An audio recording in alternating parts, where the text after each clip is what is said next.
I bought my childhood home as a 2-year-old software developer to ensure my aging parents would never have to worry about a place to live. Little did I know that my lifetime of playing second fiddle to my golden child sister Natalie would culminate in the ultimate betrayal. They actually kicked me out of my own house to give her my room. I remember standing in the driveway, keys in hand, wondering how my own family could do this to me. But sometimes life delivers justice when you least expect it, and karma arrived faster than anyone could have imagined.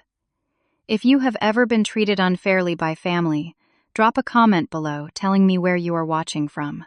Hit that like and subscribe button while I explain how I went from homeowner to homeless overnight and how karma finally balanced the scales. Growing up, the dynamic in our house was always crystal clear. My parents had 2 children but only one favorite, and it definitely was not me. From our earliest years, Natalie could do no wrong in their eyes. When she broke my science fair project the night before, judging it was just an accident. When she failed her classes, it was because the teachers did not understand her learning style. When I earned straight, as it was because I had it easy or because the subjects naturally came to me. I still remember my high school graduation. I was valedictorian, yet my parents spent most of the ceremony talking about how sad Natalie was that she did not make cheerleading captain. Even my big moment had to revolve around her feelings. That night, instead of a celebration dinner, we had Natalie's favorite food because she needed cheering up. College was my escape. I chose computer science at a state university that offered me a partial scholarship. My parents contributed nothing, explaining that they were saving for Natalie's education since she would need more help. I worked 30 hours a week at a local tech repair shop while maintaining a 3.9 gigapascals. Those 4 years were exhausting, but taught me self-reliance. Meanwhile, Natalie enrolled in 5 different college programs over 6 years: photography, business, psychology, education, and finally communications. She completed none of them. Each time my parents dipped further into their retirement savings to pay for her fresh starts, new apartments, and car repairs, when she inevitably crashed whatever vehicle they had bought her. After graduation, I landed an entry-level developer position and worked my way up. By 30, I was a senior developer at one of the top tech companies in our city, with a comfortable salary and solid savings. I had my own apartment and was considering buying a house when I received a distressed call from my mother. She was sobbing so hard I could barely understand her. Finally, I pieced together that they were 3 months behind on mortgage payments, and the bank had sent a foreclosure notice. My father had retired early due to health issues, and their fixed income could not cover their expenses, especially after they had depleted their savings helping Natalie through her latest crisis, a failed jewelry business venture. Without hesitation, I offered to help. Initially, I thought I would just cover the back payments, but after reviewing their finances, I realized they could not afford the house long-term. After consulting with a financial advisor, I proposed a solution: I would buy their house at market value, which would clear their mortgage and give them a small cushion. They could continue living there rent-free for life, as we would draft a legal agreement granting them lifetime residency rights. They accepted tearfully, seemingly grateful. I thought maybe finally they would see my value. The transaction went smoothly. I moved back into my old bedroom to save on rent while renovating other parts of the house. I converted the basement into a home office and updated the kitchen, which had not been touched since the 1980 seconds. For the first time, I felt proud ownership of something tangible, something that also helped my family. For 6 months, we coexisted peacefully. I worked from home most days, cooked dinner 3 times a week, and handled all maintenance and repairs. My parents seemed to appreciate having me around, and I enjoyed providing them security in their retirement. I thought perhaps our relationship was healing. I was finally earning the recognition I had craved my entire life. I was wrong. Everything changed when Natalie showed up at our doorstep with 3 suitcases and a tear-stained face. Her latest boyfriend had broken up with her. She had lost her retail job due to constant tardiness, and her landlord was threatening eviction for unpaid rent.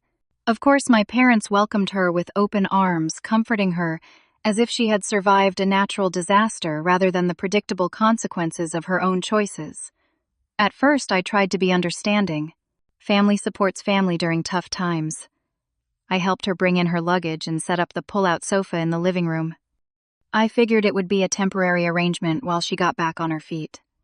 The first signs of trouble appeared within days. My mother asked if I could be quieter in the mornings because Natalie needed her rest to recover from her emotional trauma. Then my father suggested I should eat dinner in my room some nights because Natalie felt anxious in crowded spaces. Never mind that it was my house and only 4 people lived there. Soon, my morning shower time was restricted because Natalie needed extra time to get ready for her job interviews, which mysteriously never materialized. My kitchen privileges were curtailed because Natalie had decided to try being a vegan chef and needed space for her experimental cooking. The living room television was perpetually tuned to reality shows because they helped Natalie relax.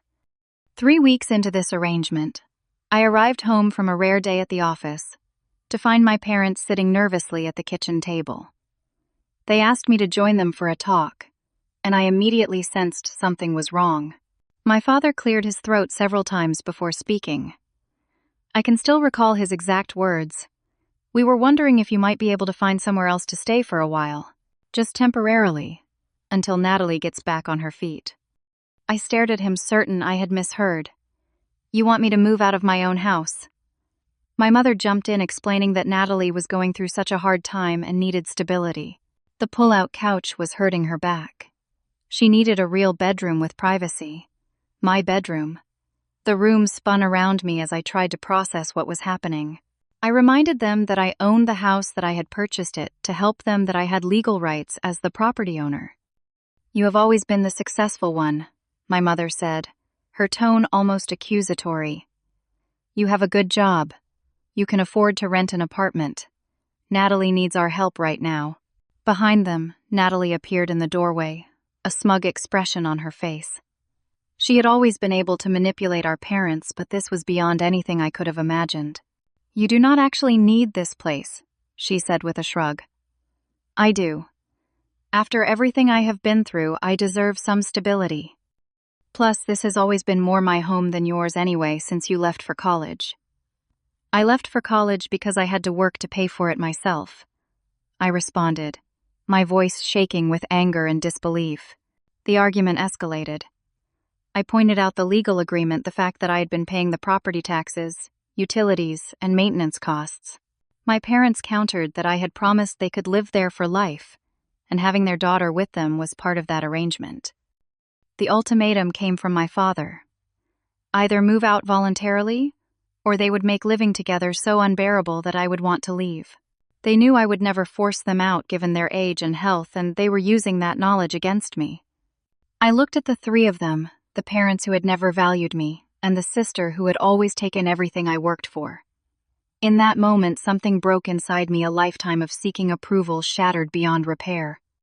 "Fine," I said, finally. "I will start looking for a place tomorrow." The relief on their faces was perhaps the most hurtful part of all. They had worried I might resist, that I might assert my rights as the homeowner. Instead, I had capitulated yet again, and they were glad. That night, lying in my bed in my house, listening to Natalie loudly talking on the phone in the living room about her victory, I felt a level of betrayal I had never experienced before. I had given them security, and in return they had made me homeless. The small 1-bedroom apartment I found was nothing special, but it was all I could secure on short notice. The irony was not lost on me. I was paying rent for an apartment while also covering the mortgage on a house where I was not welcome. Each month, writing those checks felt like pouring salt in an open wound.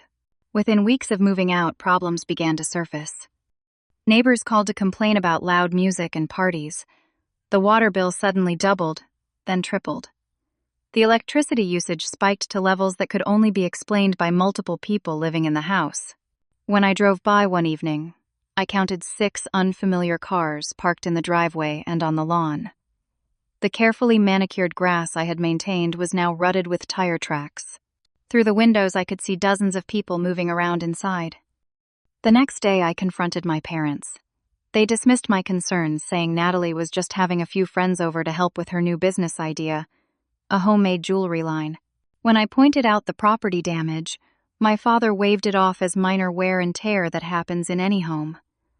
A week later, my mother called asking if I could provide some additional financial help. Natalie needed startup capital for her jewelry business, and they had already given her their monthly pension.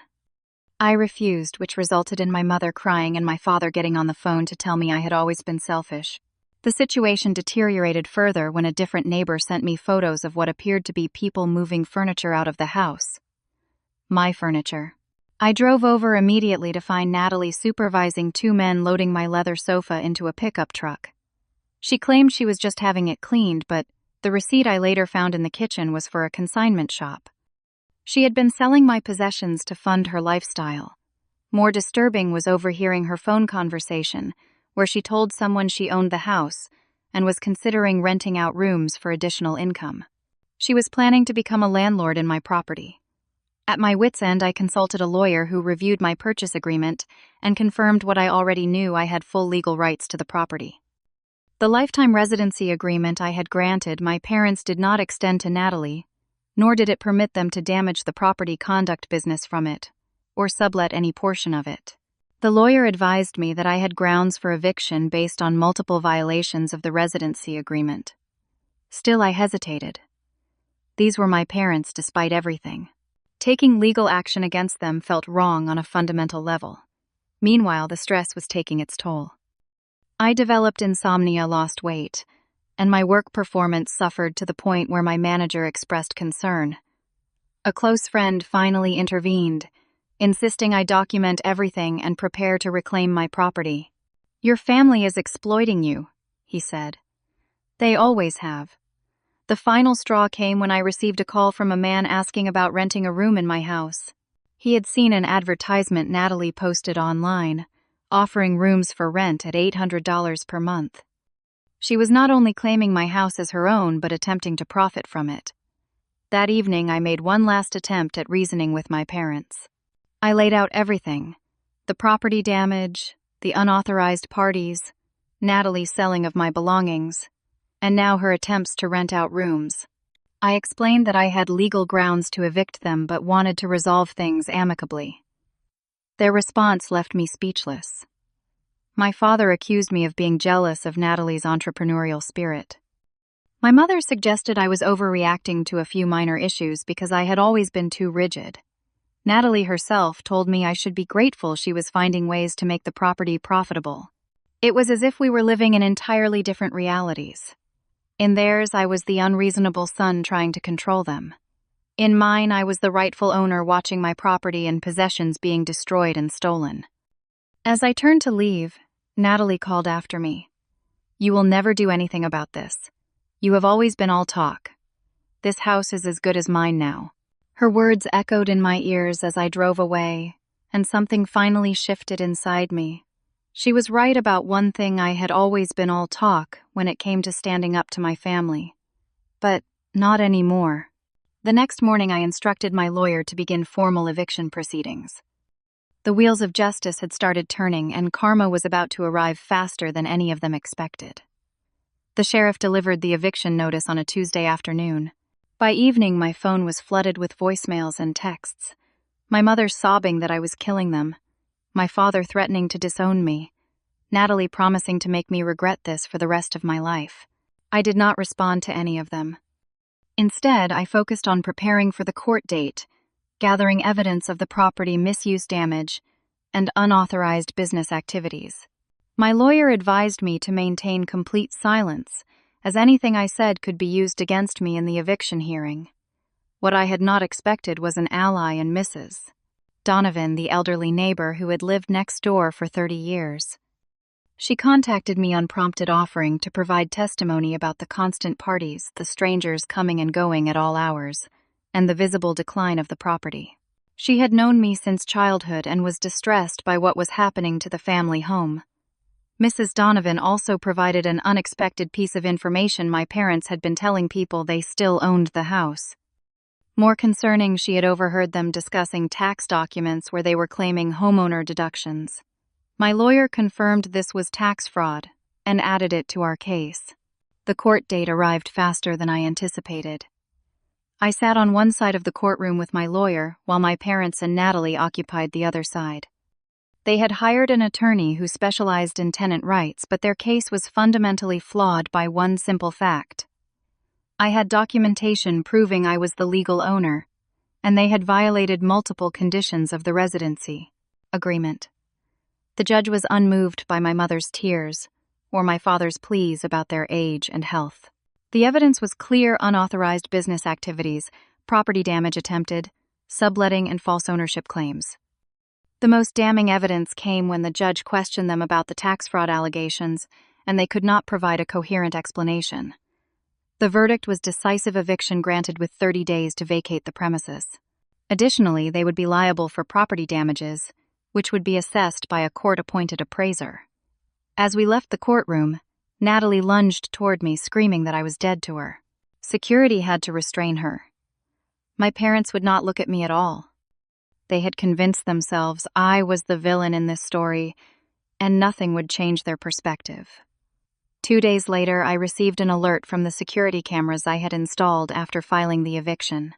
The footage showed Natalie and 2 of her friends removing fixtures from the bathrooms, deliberately scratching hardwood floors and spray painting messages on the walls.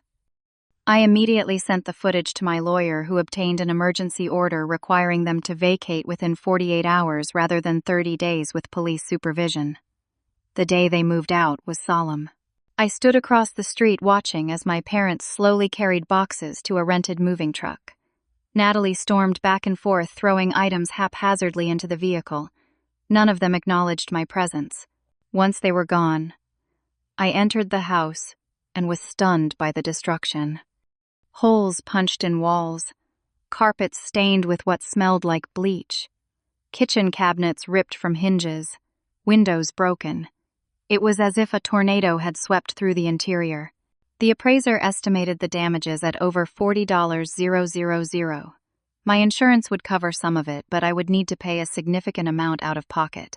More painful than the financial cost was seeing my childhood home, the place I had purchased to preserve family memories, reduced to this state.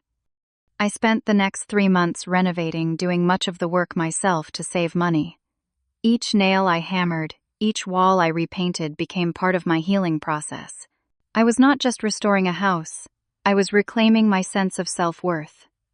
Once the repairs were complete, I made a decision that surprised even me. I put the house on the market. Despite all I had invested financially and emotionally, I realized I needed a fresh start away from the painful memories that saturated every corner of that property. The house sold within a week for more than I had paid. As I signed the final paperwork, I felt a weight lifting from my shoulders. The cycle was broken. The property that had been the physical manifestation of my family's dysfunction was now someone else's new beginning. 6 months after the eviction, I received an unexpected call from my father. It was the first contact from any of them since the day they moved out. His voice sounded older, more subdued. He asked if we could meet for coffee. Against my better judgment, I agreed. At a quiet cafe across town, my father sat hunched over a cup he barely touched. He told me they were now living in a small apartment. Natalie had moved to another state after another failed relationship. He admitted they had been wrong not just about the house, but about how they had treated me my entire life. The favoritism had been real, he acknowledged. They had always expected less of Natalie, and therefore enabled her worst behaviors while demanding perfection from me because they knew I could achieve it. It was unfair, and he was sorry. I listened without interrupting. When he finished, I told him I appreciated his apology, but needed time. Perhaps we could have a limited relationship moving forward, but things would never be the same. He nodded, understanding that some damage cannot be undone with words alone. Today I live in a new house in a different neighborhood. I have built a chosen family of close friends and colleagues who value me for who I am. Through therapy, I have learned that seeking validation from people incapable of giving it was a path to perpetual disappointment. The experience taught me that true family is defined by respect and mutual support, not by blood. Enforcing boundaries was not an act of cruelty, but of necessary self-respect. The peace I found after walking away from toxic relationships proved that sometimes the kindest thing you can do for yourself is to let go. What surprised me most was how quickly karma arrived once I stopped enabling the dysfunction. I had feared being alone, but instead found connection with people who genuinely care for me. I had worried about my parents' welfare, but they survived without my constant sacrifice. I have even found love with someone who sees and appreciates my worth, without me having to prove it repeatedly. In my new home with my supportive partner, I have created the warmth and acceptance I always craved, but never received from my birth family. I have learned that forgiveness is possible without reconciliation. I no longer harbor bitterness toward my parents or Natalie, but I also do not invite their chaos back into my life. Some people will never change, and recognizing that truth is its own form of freedom. The most valuable lesson was learning to stand up for myself even when it hurt, even when it meant being cast as the villain in someone else's story. My only regret is not doing it sooner.